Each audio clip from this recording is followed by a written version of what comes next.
Hey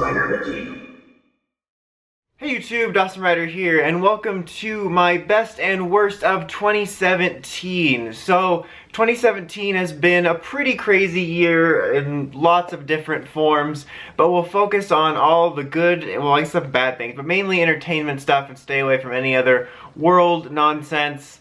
It was personally, in a lot of ways, a pretty good year for me. You know, it was a huge, great year for entertainment, movies, TV, games.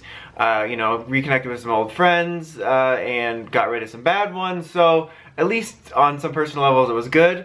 But let's get started. To start, I'll say that I don't have a worst category for everything. Like, I won't have best worst for every single choice. I only picked worst ones for the ones that I really felt like calling out or complaining about, and there'll be some categories that have a little bit of an honorable mention just because I felt like certain things were worth mentioning. So since this is a Toku related channel and a merchandise related channel, I'll start with my Toku related picks for toys and TV shows and all that, and then I'll be doing other stuff, more mainstream stuff at the end, in case anyone's not interested in that. But anyway, let's get started with toys, since that is the main focus of my channel. So I'll start with Kamen Rider because I said so. So, for best Kamen Rider toy, to be honest, there wasn't really one that stood out as, oh my god, this is so amazing, the best of the year. It was more just stuff that I personally was fond of, even if in the reviews I had a little bit of problems with them, and I gave it to a tie because I'm a cheater. The build driver, even though I had problems with this, it still is a fun driver, and I really like build a lot, and I love the sounds behind it, and I like a lot of the way it functions, so I thought it was a pretty solid addition for the year. And also on a personal level, the Bugle Driver Spy, and I guess by extension the original one. I think the thing that's cool about this one, other than the sounds, is that it can function as a driver and, you know, the Bugle-like arm weapon that they used in the beginning of the series, depending on if you got the regular or the second version of the original one. But I thought it was a lot of fun. Now, for worst Rider toy of the year, there was one I could think of, which is the Bottle Change Rider series of figures. Now, I don't really hate these. I even kind of dig them in a way, because I am having fun mixing and matching them a bit. I picked this one because it was the ugliest random combo I got. It looks like it represents KFC and Nickelodeon simultaneously. But, they really are a letdown, basically based on the fact that you can't move the head. Because these figures have been recently, in the last 5 years, a really nice substitute for figure arts in terms of they actually look pretty good, but these just really limit what you can do with them pose-wise, which is just really bothersome to me and kind of a big letdown. Next up, Super Sentai. So for Super Sentai, for best toy of the year, this was an easy choice. This might have been announced in 2016, but it came out in 2017. The Super Sentai Artisan SP license set. These are both amazing. They're so fantastic. You get both the, you know, the original show sounds, super clear. You have an actual electronic judgment mode, like that, see? And you also get the mode with all of the sounds from the show, including the voice actors, or the actors from the show, and the announcers. So these were just such a huge surprise. Like, I knew I would like them, but they were just even more amazing than I thought they were going to be. And I personally don't have a worst Sentai toy for the year. There were some that I was less fond of, but nothing that I felt like specifically calling out for any one reason. Now, for Power Rangers was a bit of a weird year, weird and bad. So for best, my choices are a little bit weird. I'm picking the Super Robot Shogoken, I think that might have been the smaller line, but the Bandai Tamashii Nations original Megazord, this might have come out in 2016, to be honest, I don't remember, but I got it in 2017, and it was the most standout thing that I really appreciated. But I also wanted to give an honorable mention to the Legacy movie coins. I know there were some people that weren't as big of a fan of these, but I really dug this set, and I loved like the light up display and stuff, which I decided not to bring the whole thing because it always falls out when I do that. But I wanted to give this an honorable mention. But it was a weird year for PR toys. There were some things that I did like, but there was nothing really that I could think of, or I had a hard time thinking of even these two, is like what really stood out to me this year is like, oh, this is awesome, and there really wasn't anything like that. It's been a really blah year. As for worst Power Rangers toys, I have to give it to a tie between, again, the Ninja Power Stars, which remained awful. The third wave was MIA in a lot of places in the States, and I thought maybe that the fact that we heard less from them and they were going on clearance meant that we were going to get a revamp for Super Steel, but they came back worse than ever. And of course, the always crappy bike figures. This year I think is some of the worst, both in weird bike concept and figure concept. For Best Ben 10 Toy, I'm picking the DX new Omnitrix from the reboot.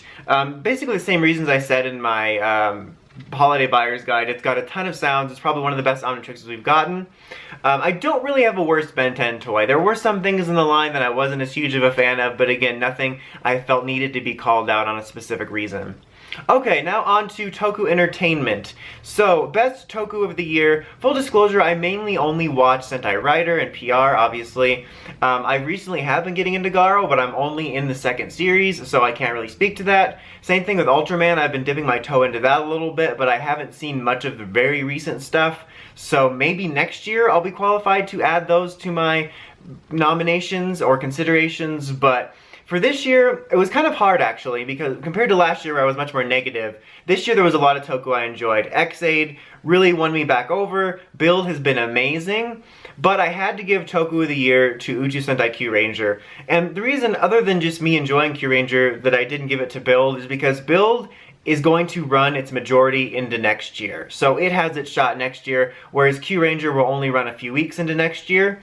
And I really wanted to call out Q Ranger because it's just been such a joy for me, because I didn't really enjoy Sentai the last few years. Ninja was annoying for me, and Zyuohger was just such bland toast. And Q Ranger has just been a really nice surprise. It took a minute to take off, but I've really been enjoying it. It's been so great to have it actually have an ongoing, almost serialized plot where from week to week we just keep moving the plot, we keep moving from arc to arc. There hasn't been a ton of filler. It's surprised me many times. I really enjoy all the characters. I find all of them to be memorable in some way despite being a large cast.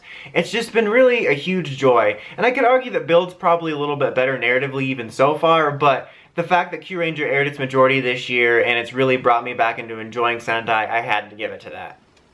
Okay, worst Toku of the Year is definitely Ninja Steel. It was just the most meh season. It started off with some decent-ish points, but really fell apart, and it has Victor and Monty in it, which is an automatic negative. Just, it was pretty meh to bad, so it was definitely worst Toku of the Year for me. Okay, so Toku Movie of the Year. This is a weird category always to think about, because much of the movies that we get to see as Western fans are movies from 2016, and we don't get to see all the ones from 2017 because they don't come over here for a while. So I had a hard time picking it because I recently caught up on most Toku movies too, but a lot of the ones I saw were from 2016. I think I've only seen a few of the 2017 ones, to be honest, and I think that are available. There's even one I haven't seen, but I decided to be a bit of a cheat and give it to the 2017 PR movie. It's kind of a cheat because it's not a Japanese Toku movie, and I feel like there was some I enjoyed, but because this didn't get my movie of the year, spoiler alert, I wanted to call this out because I really, really enjoyed this movie. I know there's some people that didn't, but for me, the way that this was with the mythology and the characters was where I feel PR should be today, as opposed to the pre-K talk-down fest it is. So I wanted to give this Toku movie of the year. I don't have a worst Toku movie of the year, I don't think, because again, it's hard for me to exactly remember which ones were 2016 or 2017, so let's just spare any negative thinking in the realm of that. Okay, so now we are moving on to more broad categories that aren't Toku specific, so if you're not interested in that.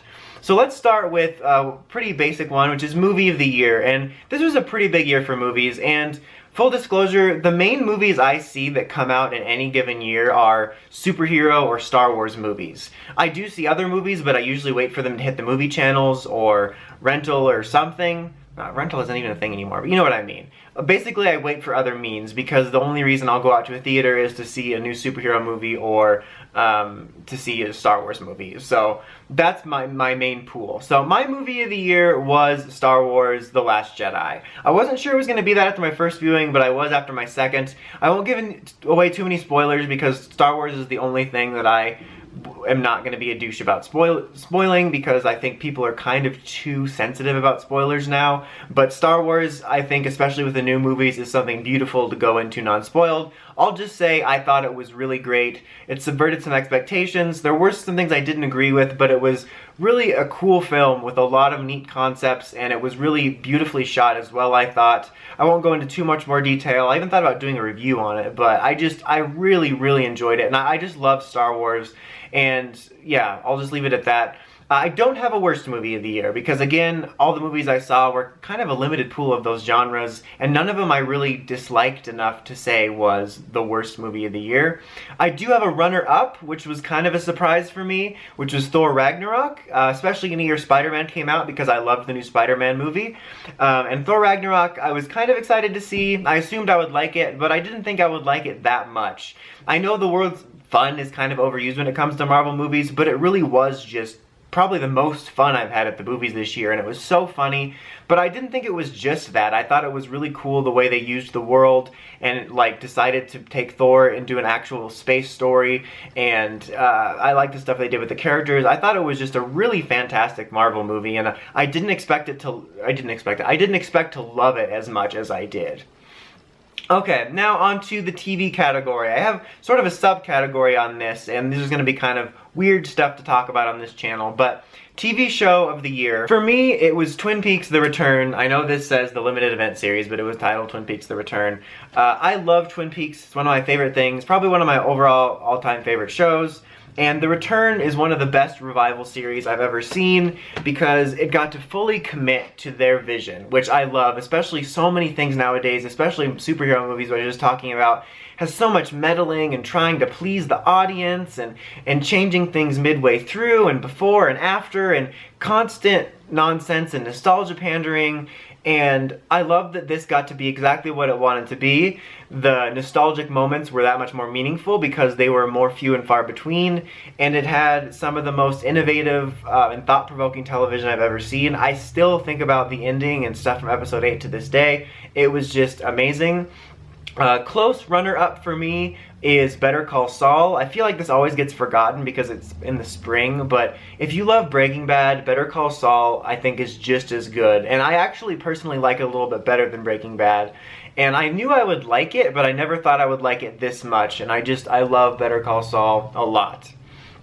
Okay, subcategory is Best New Show. And there's quite a handful of really neat shows that I picked up, like The Gifted and whatnot.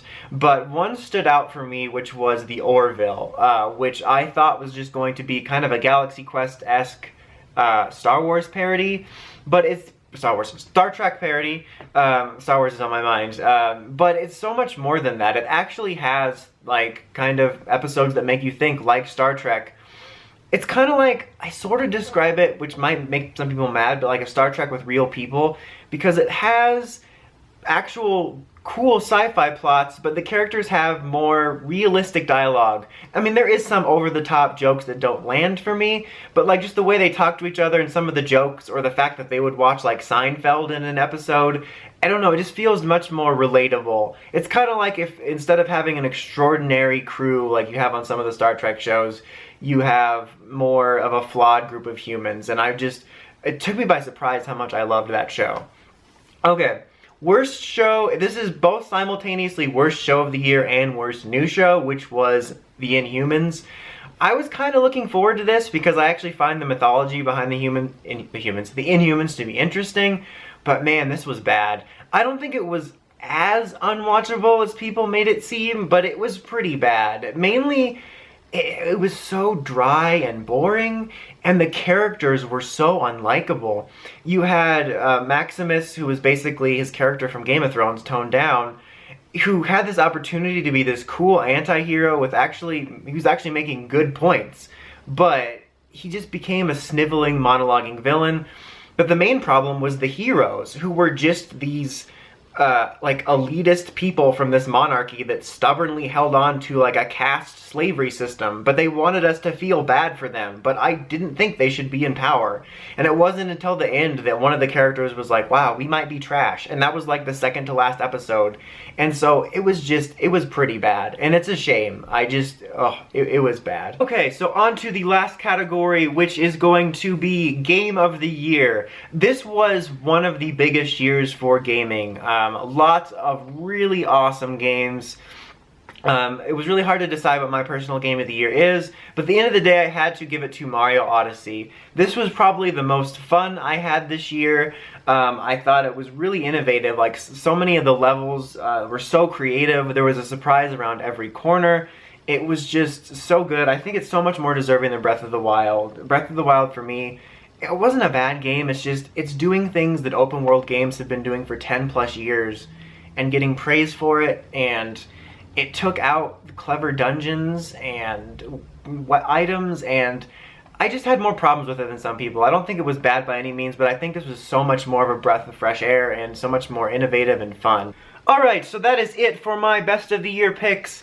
I forgot to overstate it at the beginning of this video, but this is my personal list. This is not a definitive list I've run through an algorithm or some sort of census. This is my personal best and worst of the year. Let me know what your guys's are in the comments. I hope you enjoyed this video. I hope to do this as a yearly thing. These are kind of fun videos to look at the year in retrospect and things I enjoyed. But anyway, until next time, don't forget to like, comment, subscribe. Dawson Ryder, signing out.